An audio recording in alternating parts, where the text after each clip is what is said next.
నమస్తే సార్. నమస్తే మ్యామ్.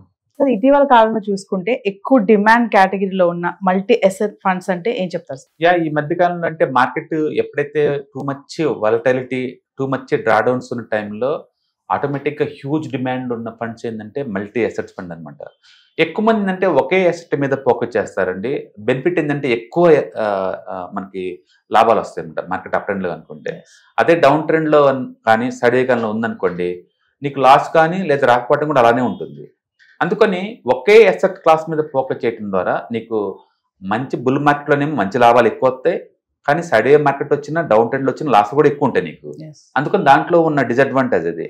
నాకు అలా కాదు, మార్కెట్ పెరుగుతున్నప్పుడు పర్వాలేదు, మామూలుగా వచ్చినా పర్వాలేదు, కానీ పడుతున్నప్పుడు లాస్ పెద్ద రాకూడదు అనుకున్నాం అనుకోండి, అప్పుడు మనం డైవర్సిఫై చేయాలి. అప్పుడు ఒక ఎసెట్ కన్నా కూడా మోర్ దెన్ ఒక ఎసెట్లో పెట్టారనుకోండి, ఆ పడే రిస్క్ని ఇది మినిమైజ్ చేస్తుంది అనమాట. అందుకని ఎవరికైనా డౌన్ సైడ్ తక్కువ రిస్క్ ఉండాలి అనుకున్న వాళ్ళందరికీ బెస్ట్ ఎసెట్ ఏంటంటే ఒక ఎసెట్లో పెట్టకుండా 2-3 ఎసెట్లో పెట్టడం బెటర్ అనమాట. ఈ మల్టీ ఎసెట్ అంటే మోర్ దెన్ ఒక ఎసెట్లో పెడతాను అనమాట. ఇక్కడ ఏంటంటే మినిమం 10% 3 ఎసెట్లో పెట్టాలి కనీసం. మల్టీ ఎసెట్లో అంటే మినిమం 10% పెట్టాలి. ఈచ్ ఎసెట్లో 3 రకాల ఎసెట్లో పెట్టాలి. Equity, debt funds like bonds, commodity like gold, silver, ఇట్లా రియల్ ఎస్టేట్, ఇట్లా వీటిలోంచి మినిమం 3 తీసుకోవాలి వాళ్ళు. ఓకే, మ్యాక్సిమం ఎంత అని పెట్టుకోవచ్చు అనమాట. అట్లా వాళ్ళు ఖచ్చితంగా డైవర్సిఫై చేయాలి. ఇలా చేయటం వల్ల బెనిఫిట్ ఏంటంటే, ఇప్పుడు రియల్ ఎస్టేట్ ఇన్వెస్ట్మెంట్ ట్రస్ట్కి వెళ్ళామనుకోండి, అది యావరేజ్ మీకు 5 to 7% దాకా వచ్చింది. Rental yield guaranteed yield. అది మార్కెట్లో రైన్ అయినా షైన్ అయినా సంబంధం లేకుండా నీకు వస్తుంది.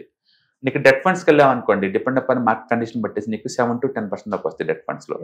గోల్డ్లో పెట్టాను, గోల్డ్ సిల్వర్లో యావరేజ్ మీద మీకు అవి కూడా ఒక 10 to 15% దాకా వచ్చే ఛాన్స్ ఉంది. ఈక్విటీ అనుకోండి ఎక్కువ వస్తాయి, కానీ కిందకు కూడా ఎక్కువ డౌన్ అవుతుంటుంది అనమాట. అందుకని అన్ని అసెట్లు మనం కలిపామనుకోండి, ఆటోమేటిక్గా వచ్చే అమౌంట్ తగ్గిద్ది, కింద పోయే అమౌంట్ కూడా తగ్గిద్ది కదా. స్టాక్ మార్కెట్ అంటే ఎక్కువ మంది భయపడేది కింద పడిద్దని భయం అనమాట. భయం లేకుండా పోతే బాగుంటుంది కదా. అందుకని మల్టీ అసెట్ క్లాస్కి బాగా డిమాండ్ పెరిగిద్ది మార్కెట్ బాగా పడేటప్పుడల్లా. ఓకే, బట్ గుర్తుపెట్టుకోండి, బుల్ మార్కెట్లో కూడా తక్కువ వచ్చేది కూడా ఇదే. ఎందుకంటే సింగిల్ అసెట్లో వచ్చినట్టు రాదు కదా ఇక్కడ. అందుకని మల్టీ అసెట్ క్లాస్లో బేర్ మార్కెట్లోనేమో సూపర్గా పనిచేస్తుంది, బుల్ మార్కెట్లో ఏమో కన్జర్వేటివ్ రిటర్న్స్ వస్తూ అనమాట. కాబట్టి మీ రిస్క్ మినిమైజ్ అవ్వాలంటే, మంచి ఒక యావరేజ్ గ్రోత్ ఉన్న పర్వాలేదు అనుకున్న వాళ్ళందరూ better to go for multi asset fund అనమాట. మీరు కనుక ఇప్పుడు స్టడీ చేస్తే September 27th నుంచి మార్కెట్ పట్టడం స్టార్ట్ అయింది. అండ్ ఇప్పుడు ఈ రోజు వరకు అప్ అండ్ డౌన్ పడుతూనే ఉంది, టూ మచ్ పడుతూనే ఉంది.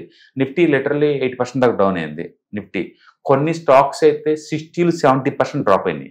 పర్టికులర్గా PSU స్టాక్స్ కానీ, లేదా రైల్వే స్టాక్స్ కానీ, డిఫెన్స్ స్టాక్స్ కానీ టూ మచ్గా డౌన్ అయినాయి ఈ 2 monthsలోనే. ఓకే, అదే కనుక ఈ మల్టీ అసెట్ ఫండ్స్ కనుక మీరు చూసారనుకోండి, ఇవి డ్రాప్ అయింది 2 to 5%. 2 to 5% అంటే ఊహించుకోండి, అంటే లిటరల్లీ పెద్ద పడలేదు.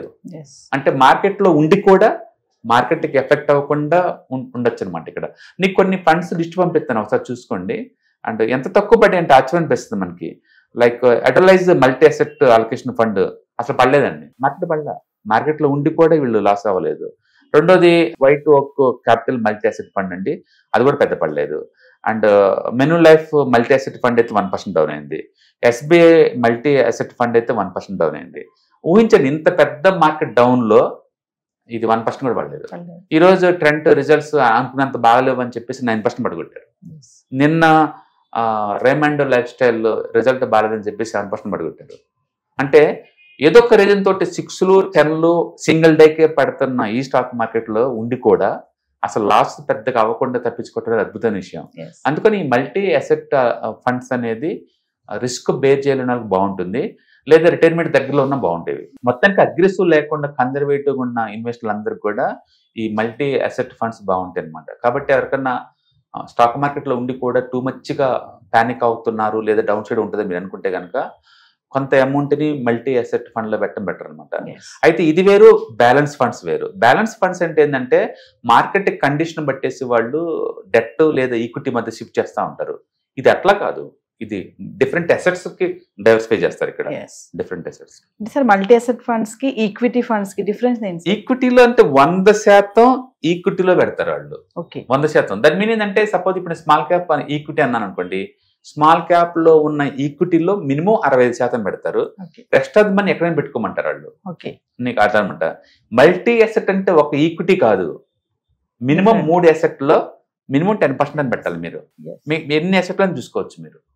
ఓకే, వాళ్ళు మార్కెట్ కండిషన్ బట్టేసి ఈక్విటీ బాగా పడుతుంది అనిపించింది అనుకోండి, ఈక్విటీలో 10 పెడతారు, మిగతా వాటిలో పెట్టేస్తారు రిమైనింగ్ అమౌంట్. Yes.